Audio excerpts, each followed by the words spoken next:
Assalamualaikum warahmatullahi wabarakatuh. Innal hamdalillah wassalatu wassalamu ala Rasulillah Sayyidina Muhammad ibni Abdillah wa ala alihi wa sahbihi wa mawalah, amma ba'du.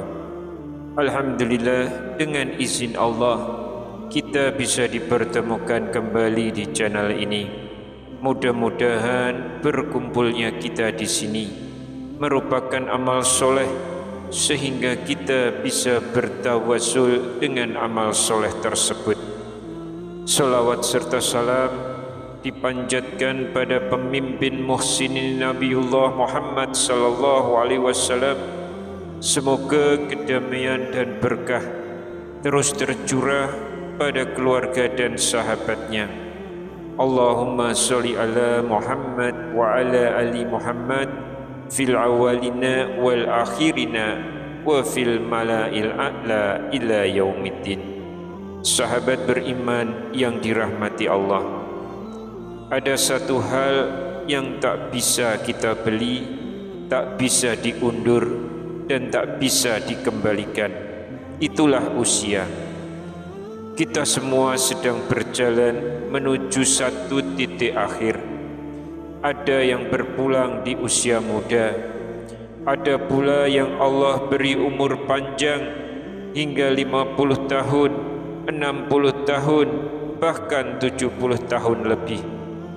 Namun semakin bertambah usia, hati pun mulai bertanya, masihkah ada jalan bagi kita untuk menjemput keberkahan hidup? Masihkah ada ruang di dalam sisa umur kita untuk menorehkan amal yang terbaik? Di usia 50 tahun, tubuh kita mulai melemah. Tulang yang dulu tegak kini mulai membungkuk. Pikiran tak setajam dulu, dan nafas sudah terasa lebih pendek. Dunia yang dulu dikejar dengan semangat kini mulai tampak redup di balik bayang-bayang akhirat. Dan di usia 60 tahun terasa benar bahwa waktu kita mulai menipis, seolah Allah sedang memberikan isyarat lembut. Bersiaplah wahai hambaku, karena waktu kepulanganmu semakin dekat. Tapi ketahuilah wahai sahabat yang dikasihi Allah, Allah tidak pernah menutup jalan kebaikan. Bahkan bagi mereka yang baru ingin memulai di usia senja, rahmatnya luas, cintanya tak terbatas. Rasulullah sallallahu alaihi wasallam pun tak membiarkan umatnya bingung dalam gelap. Beliau mewariskan jalan yang terang, bahkan untuk hamba-hamba yang merasa terlambat dalam beramal.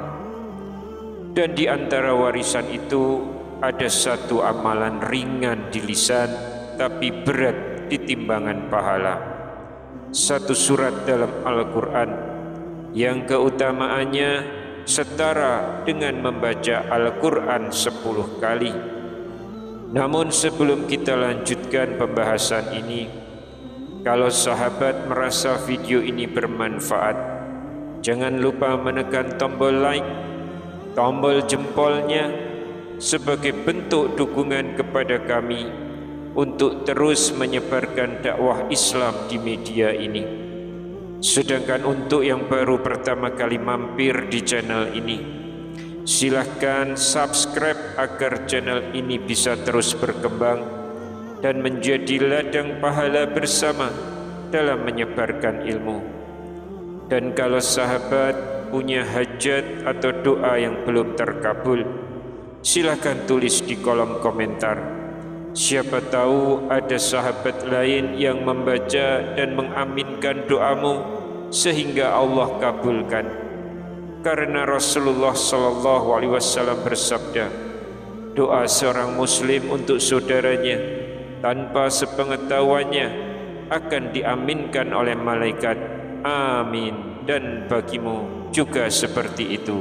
Hadis riwayat Muslim. Amin amin ya rabbal alamin.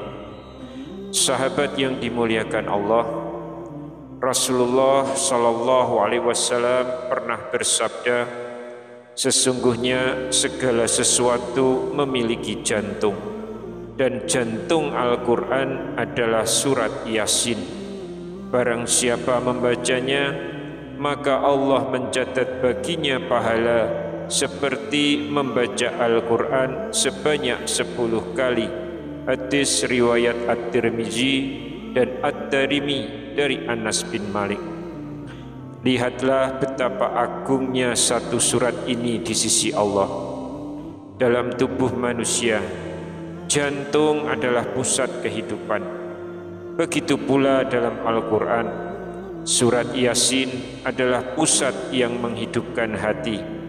Bukan karena panjangnya ayat, bukan karena sastranya yang indah, namun karena isi dan pesan dalam surat ini menyentuh inti dari iman, yaitu tentang tauhid, hari kebangkitan, kematian, dan amal perbuatan manusia. Surat ini adalah gugahan rohani yang luar biasa. Ia membangunkan hati yang tidur, menyentuh jiwa yang mulai keras, dan mengingatkan bahwa hidup ini tidak berakhir di dunia. Lalu mengapa pahalanya bisa sebesar membaca Al-Quran 10 kali? Mari kita renungkan. Di saat seseorang membaca Al-Quran 10 kali, maka ia akan membutuhkan waktu berhari-hari, bahkan berminggu-minggu. Namun dalam surat Yasin terkandung pokok-pokok utama dari seluruh Al-Quran. Yang pertama tentang tauhid, yaitu keimanan kepada Allah yang Maha Esa. Yasin membuka dengan sumpah, Yasin wal Qur'anil Hakim, demi Al-Quran yang penuh hikmah. Ini menegaskan bahwa Al-Quran bukan sekedar bacaan, tetapi kebenaran dari Tuhan yang Maha Bijaksana. Yang kedua tentang kenabian dan risalah. Surat ini menegaskan kebenaran kenabian Muhammad sallallahu alaihi wasallam dan para utusan sebelumnya. Allah menyebutkan kisah 3 rasul yang diutus ke suatu negeri namun ditolak oleh kaumnya. Yang ketiga tentang kebangkitan dan hari akhir. Di akhir surat ini Allah mengingatkan bahwa manusia akan dibangkitkan dari kuburnya. Tidakkah manusia itu memperhatikan bahwa kami menciptakannya dari setetes mani, dan akan datang hari ketika satu tiupan sangkakala menggetarkan seluruh langit dan bumi. Yang keempat, menceritakan tentang balasan atas amal. Surat ini menggambarkan kebahagiaan penghuni surga, juga kesengsaraan penghuni neraka, menjadikan hati kita bergetar dan bertanya, di mana tempatku kelak? Karena alasan itulah, membaca surat Yasin tidak hanya sebuah bacaan biasa. Surat Yasin adalah bentuk perenungan iman, pengingat maut, dan pemicu taubat. Sahabat yang dirahmati Allah, ketika usia kita telah menapak 50 tahun atau 60 tahun, kita sering kehilangan kekuatan fisik. Salat malam terasa berat. Menghatamkan Al-Quran 30 juz sebulan terasa jauh dari kemampuan. Namun Allah Maha Adil. Allah bukakan jalan kemudahan bagi yang tulus mencarinya. Maka lewat satu surat ini yang hanya butuh waktu 10-15 menit untuk dibaca, Allah lipat gandakan pahala kita, bahkan menyamainya dengan membaca seluruh isi Al-Quran sebanyak 10 kali. Ini bukan hanya sekedar ganjaran, Ini adalah isyarat cinta dari Allah kepada hambanya yang ingin memperbaiki sisa umurnya. Karena siapapun yang mengamalkan surat Yasin ini, maka ia pun akan memperoleh keutamaan yang lain. Yang pertama, menghapus dosa. Rasulullah bersabda, tidaklah seseorang membacanya dengan niat karena Allah dan akhirat, kecuali diampuni dosanya. Hadis riwayat Ahmad. Ini berarti surat Yasin bukan hanya untuk pahala, tapi juga untuk pembersihan hati dan jiwa. Yang kedua, meringankan siksa kubur. Barang siapa membaca Yasin di makam, maka Allah meringankan azab para penghuni kubur hari itu. Surat ini bisa menjadi obat bagi yang telah tiada dan pelindung bagi kita yang masih hidup. Yang ketiga, syafaat di sakaratul maut. Rasulullah SAW bersabda, bacakanlah surat Yasin kepada orang yang akan meninggal di antara kalian. Hadis riwayat Abu Dawud. Surat ini akan menjadi penghibur terakhir saat ruh sedang berjuang untuk keluar dari jasad.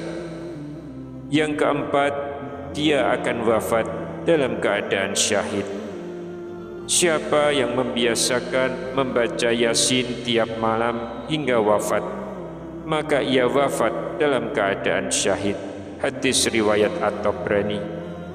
Betapa mulianya wafat dalam husnul khotimah, dicatat sebagai syuhada hanya karena satu amalan yang kita rutinkan setiap malam.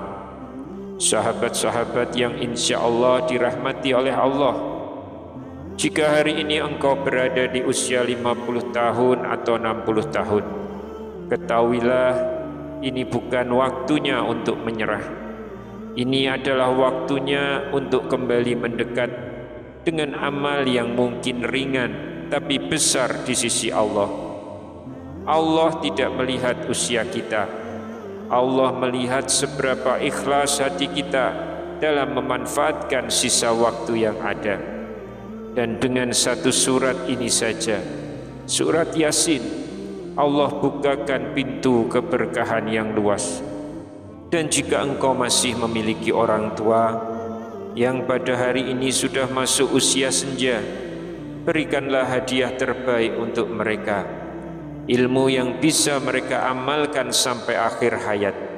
Bagikan video ini, sebarkan pada ayah, ibu, paman, bibi atau siapapun yang kalian cintai. Karena bisa jadi satu klik yang kalian lakukan pada hari ini akan menjadi pahala abadi di akhirat nanti. Rasulullah bersabda, barang siapa menunjukkan kepada suatu kebaikan, maka ia akan mendapatkan pahala seperti orang yang melakukannya. Hadis riwayat Muslim. Wallahu a'lam bishawab. Wassalamualaikum warahmatullahi wabarakatuh.